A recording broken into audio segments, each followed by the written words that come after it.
De quoi allons-nous parler dans cette vidéo? Ça va être une vidéo plus de coaching. Certaines personnes ont besoin de psychothérapie dans le reconditionnement de la douleur. Ça n'a pas été mon cas. Je cherchais un psychothérapeute, mais par le temps que j'ai éliminé ma douleur chronique, je n'avais pas encore trouvé la bonne personne. Je n'ai pas eu besoin de psychothérapie. Ce dont j'ai eu besoin, c'est de coaching, motivation, courage, coaching. Donc, je vais sortir dans cette vidéo le coach en moi. Très important de se faire motiver durant le reconditionnement de la douleur.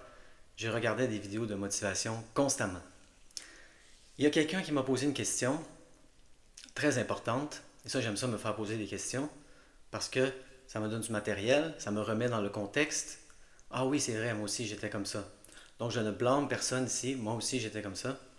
Cette personne me demandait, j'ai déjà essayé de faire de l'exposition graduelle, de faire du sport forcé à travers la douleur.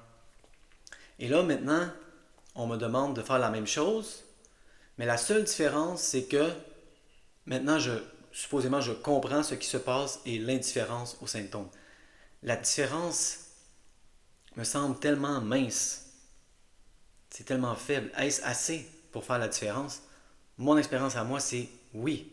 C'est là qu'est toute la différence. La connaissance et l'indifférence. La différence, c'est l'indifférence. La connaissance est la clé. C'est la clé du reconditionnement de la douleur.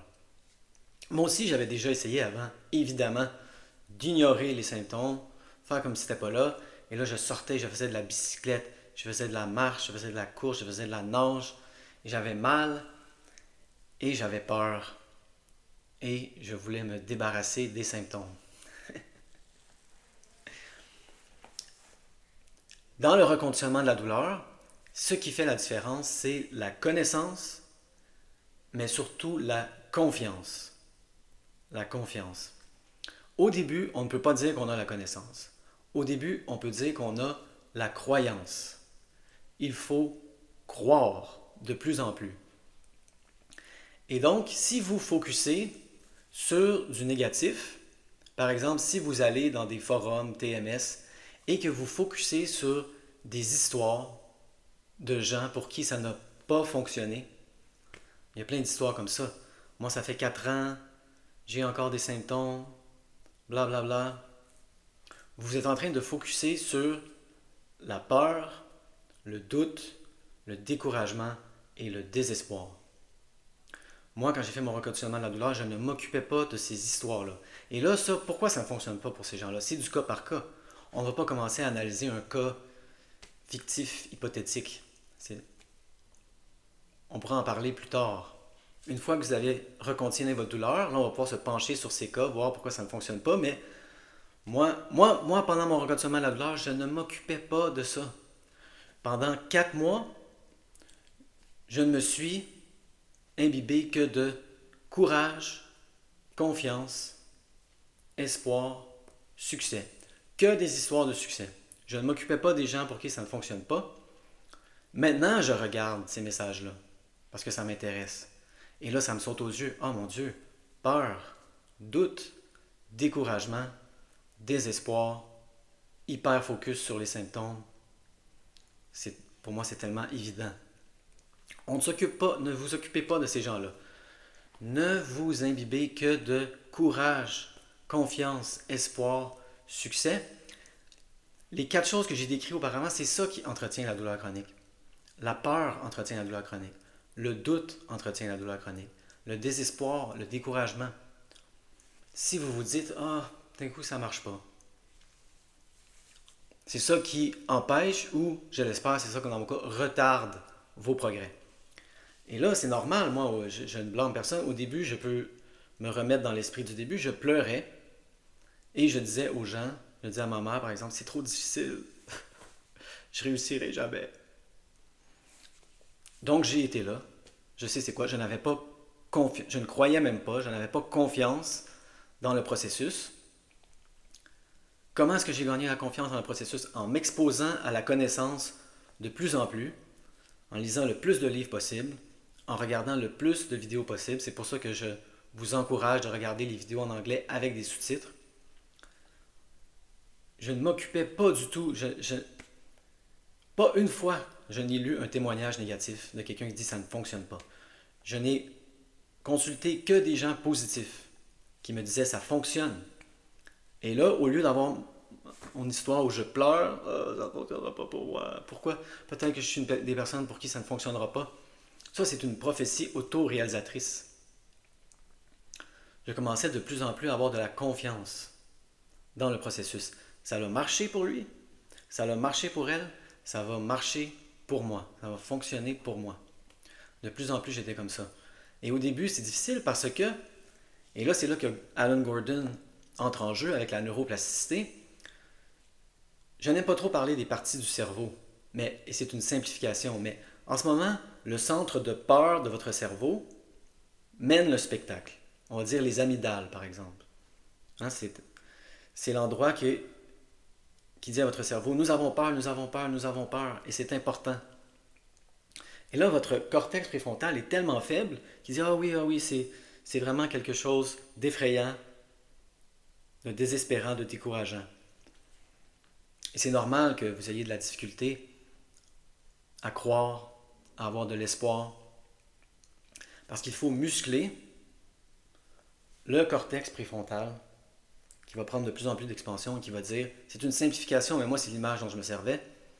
Et lorsque l'amygdale va envoyer des signaux de peur, va dire non, c'est une fausse alerte. C'est une fausse alarme, ce n'est pas important. Et cette alarme va prendre de moins en moins d'importance, de place dans votre vie. Donc il y a un travail de musculation à faire. Et là, les gens lisent Alan Gordon, ils font quelques repérages somatiques, et ils disent « Ah, ça ne fonctionne pas ». C'est comme aller au gym, 1 ou 2 fois par semaine pendant un mois, et là, se regarder dans le miroir et dire « Je ne suis pas encore comme Arnold Schwarzenegger ». C'est normal, vous manquez d'entraînement.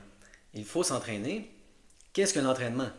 On revient à la question au début de la vidéo. Oui, s'exposer de plus en plus. Certaines personnes font de l'exposition graduelle, justement pour se muscler, pour gagner de plus en plus de confiance. Mais certaines personnes ne font pas d'exposition graduelle. Et ils se lancent tout de suite dans l'action pure. Il y a des gens pour qui ça fonctionne. Mais moi, il a fallu que je prenne l'approche graduelle au début, me muscler un peu. Et là, lorsque je suis devenu plus fort, après ça, j'ai commencé à ne plus faire graduel, juste vivre ma vie normalement, sans aucune restriction, en bougeant mon corps le plus normalement possible. Et comment est-ce que j'ai fait ça? Pas en restant chez nous, en confrontant, en défiant les symptômes, en m'exposant. On n'évite plus, on confronte, on s'expose. Ça, c'est la première partie de l'équation, comme on parlait au début de la vidéo. Mais la différence dans le reconditionnement de la douleur, c'est la connaissance, et la confiance, et la croyance, et l'espoir, et le courage. Ce que j'ai découvert à travers le processus, c'est que la peur est contagieuse, le doute est contagieux, le désespoir, le découragement sont contagieux. Si vous vous exposez à des histoires de gens qui sont pleins de peur et de doute, ça va vous infecter. Il ne faut pas porter attention à ça pendant des mois et des mois. Aucun témoignage négatif. Aucun témoignage négatif, juste du succès. Juste de l'espoir, juste du courage. Pourquoi ça ne fonctionne pas pour ces gens? Ils entretiennent, ils nourrissent la douleur chronique. Et on le sent dans leurs témoignages, ils sont frustrés. Ils veulent se débarrasser des symptômes. On ne s'expose plus à ça. Seulement des histoires de succès. Des gens qui disent ça va fonctionner pour moi, ça va fonctionner pour vous. Et il faut réécrire de plus en plus son histoire et dire je suis capable. Au début, je l'avoue, c'est une croyance. Ce n'est pas une connaissance. Il faut y croire au début. Il y a une espèce d'aspect comme un espèce de saut de foi. Il faut croire, avoir une espèce de confiance aveugle un peu au début dans le processus, je l'avoue. Mais de plus en plus, ça devient la croyance devient de la connaissance, de la certitude. Et ça vient pour moi, c'est venu par l'acquisition de connaissances. Lorsque je m'exposais à beaucoup d'activités, là, les symptômes étaient hauts, je revenais, j'écoutais souvent une vidéo de Lorimer Moseley. Why Things Hurt. Je vais le mettre à l'écran. Et ça, c'est sur YouTube. Vous pouvez l'écouter avec des sous-titres. Et là, ce qu'il nous dit, c'est que la douleur est une illusion. Tu veux dire la douleur neuroplastique? Non, la douleur nociceptive est une illusion. Une illusion utile. Si on se casse la cheville, notre cerveau nous donne l'expérience d'avoir mal pour épargner la cheville, c'est tout. Mais le cerveau peut décider de ne pas nous donner cette expérience. S'il y a un tigre, par exemple, qui commence à nous courir après, le cerveau est sophistiqué, le cerveau fait un calcul et il dit c'est plus important en ce moment de sauver la vie que d'épargner la cheville. Je ne vais pas donner l'expérience de la douleur à cette personne. On peut courir sur une cheville cassée sans avoir de douleur. La douleur nociceptive est une illusion. Utile, pratique, mais c'est une projection du cerveau sur la cheville. Toujours, ça c'est la douleur nociceptive.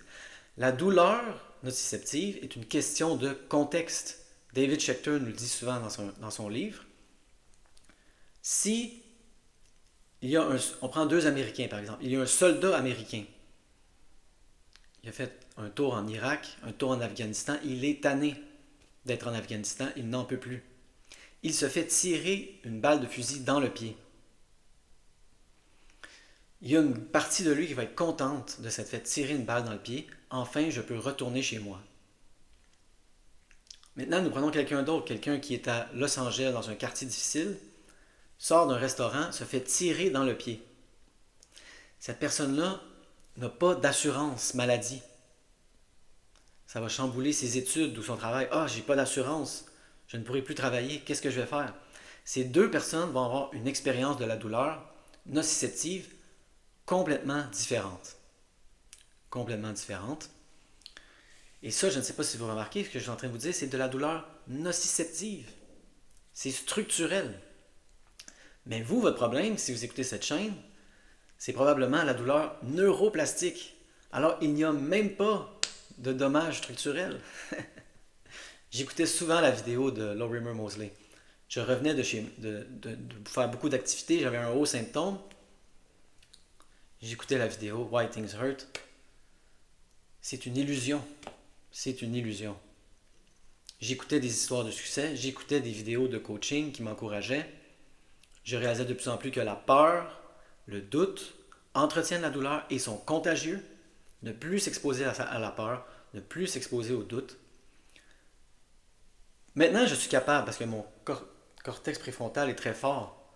Je peux lire les commentaires et maintenant je vois toutes les erreurs que ces gens font. Mais pendant que vous faites le reconditionnement de l'honneur, ne vous exposez pas au doute et à la peur. Exposez-vous, lisez les livres, regardez les vidéos. Exposez-vous à la connaissance, à la croyance, à la confiance, au succès, à l'espoir, à l'encouragement. Je suis capable. C'est ça qui élimine la douleur chronique. La connaissance de ce qui se passe, quand la croyance devient une connaissance de plus en plus, une certitude, la confiance, pas seulement la connaissance abstraite. Donc il y a des gens qui vont dire, oui, je comprends, je crois que mon diagnostic est la douleur neuroplastique TMS. Ok, donc, tu pourrais aller faire du jogging. Ah, mais non. Ah, mais c'est ça. Il n'y a pas encore de certitude. Et c'est le point, il faut y aller. Et c'est normal. Ce n'est pas un blâme, c'est ça, Rappelez-vous comment j'étais au début, je pleurais. Je ne serai jamais capable, c'est trop difficile. Il faut se muscler. Il faut aller au gym constamment. Quel est notre gym? L'exposition, on arrête d'éviter, on évite l'évitement. L'exposition, mais de plus en plus, l'éducation, l'acquisition de connaissances. Ça, c'est plus intellectuel. Comprendre ce qui se passe avec la douleur. La douleur est une illusion, même la douleur nociceptive est une illusion, surtout la douleur neuroplastique. Ça, c'est un aspect plus intellectuel, mais pour notre cœur, pour nos tripes, courage, courage, espoir, confiance. Il faut avoir confiance dans le processus de plus en plus. Comment est-ce qu'on a confiance? En s'exposant au succès, pas à l'échec. On s'expose au succès de plus en plus. On ne focus que sur des choses positives. Maintenant, comme je dis, il ne faut pas supprimer ou réprimer nos émotions. Donc, si on a peur, on va dire non, non, j'ai pas peur, j'ai pas peur. Et on pousse la peur. On sent notre peur. On sent notre doute. J'ai peur, j'ai du doute en ce moment. On les sent pour une petite période. J'ai peur, j'ai du doute. OK, peur, doute, on se ressent. Pivot, on pivote. Ressentir, pivoter. Et là, on passe à l'espoir, à la croyance, à la confiance, à la connaissance, de plus en plus. Et moi, c'est ça mon expérience. C'est ça qui a éliminé la douleur chronique. Sortir du doute, sortir de la peur, sortir du désespoir, du découragement. C'est ça la nourriture de la douleur chronique. Aller de plus en plus vers des histoires de succès, vers du bon coaching, de gens qui me disent non, tu n'as pas trop fait d'exercice physique, tu peux en faire autant que tu veux, ton corps n'est pas brisé. Ton corps n'est pas brisé. Peu à peu, je m'exposais au message, je faisais de plus en plus, je comprenais de plus en plus, je croyais de plus en plus, mais je savais de plus en plus. C'est le savoir qui crée une espèce de cercle virtueux entre la confiance et le... Plus on s'expose à de la connaissance, plus on comprend, plus on a confiance, plus on a confiance, plus on comprend. Et plus on sait, pas seulement dans notre tête, dans notre cœur, dans nos tripes, que ça fonctionne.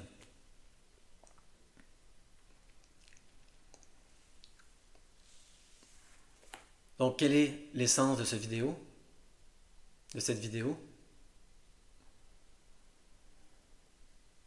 Ne vous exposez pas à des messages négatifs.